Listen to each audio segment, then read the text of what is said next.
যে ঢাকায় এসে প্রস্তুতি নিব নাকি নিজ এলাকা থেকে অনলাইনে প্রস্তুতি নিব? এইটা আসলে সেই 2006 সালের কথা বা 2009 সালের কথা। সো তখন আসলে হ্যাঁ, বুয়েটের ভাইয়াদের কাছে পড়ার জন্য ঢাকাতেই যাইতে হইতো, কারণ মানে আমি চিটাঙে বসে আসলে বুয়েটের ভাইয়াদের কাছে ওভাবে তো রেগুলার ক্লাস করতে পারতাম না। সো আজকের তারিখে তোমাদের এই জিনিসটা একেবারেই দরকার নাই। তুমি যদি মানে প্রত্যন্ত অঞ্চলের কেউ হও তাইলে তো একেবারেই দরকার নাই। ইভেন তুমি যদি ঢাকার পেরিফেরির ভিতরেও কেউ হয়, যে ভাই আমার বাড়ি ময়মনসিংহ বা আমার বাড়ি গাজীপুর, টাঙ্গাইল, তারপরেও আমি বলবো ভাই দরকার নাই। তোমার ঢাকায় এসে তুমি একটা নতুন জায়গায় সেটেল ডাউন করবা, সেখানে থাকা খাওয়া আনুষঙ্গিক আরও ঝুট ঝামেলা।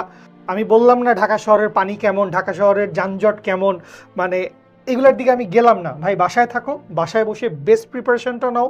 এবং এনাম ভাইয়ের কথার ভিতরেও আসছে, মানে আমাদের ইঞ্জিনিয়ারিং প্রিপারেশনের অনেক বড় একটা পার্ট হচ্ছে আসলে নির্দিষ্ট টাইমের ভিতরে লিখে শেষ করা।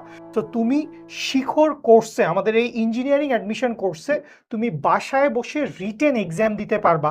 তো তোমার আসলে ঢাকায় আসা তো অনেক দূরের চিন্তা, তোমার বাসার পাশের কোনো এলাকার কোচিং সেন্টারেও যাওয়ার দরকার নাই। তুমি ভাই বাসায় বসেই অনলাইনে সমস্ত লাইভ ক্লাস করো, এক্সাম দাও, পরীক্ষা দাও, রেজাল্ট পেয়ে যাও, সব কিছু তোমার ওই একটা ট্যাব বা একটা কম্পিউটার বা ওই স্মার্টফোনে হবে।